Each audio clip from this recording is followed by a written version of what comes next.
Donc, avec les 99 pigments, ce que j'ai fait, dans le fond, c'est des swatchs pour chacune des couleurs.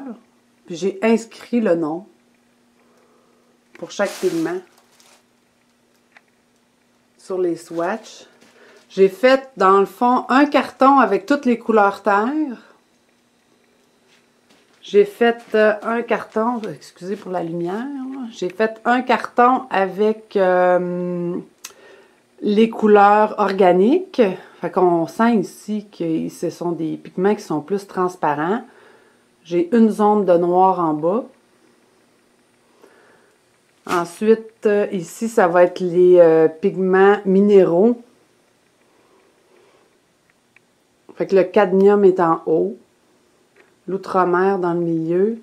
Après ça, on tombe dans les verts, les blancs.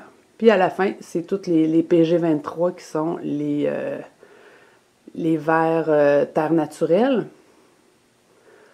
Après ça, ben, j'ai ici sur mon mur mes pigments qui sont classés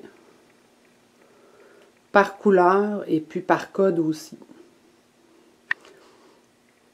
Puis en fait, ce que je fais avec les swatchs, c'est que quand j'arrive pour peindre, puis je suis inspirée d'une couleur, ben je regarde les swatchs, puis j'essaye de voir dans le fond laquelle je vais prendre, puis c'est comme ça que je vais créer mon mélange.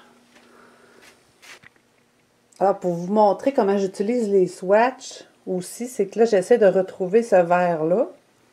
Fait qu'en regardant mes swatchs, j'ai décidé d'aller vers le PY35, celui-là, ici, parce qu'il est en plus vers le vert que celui-là.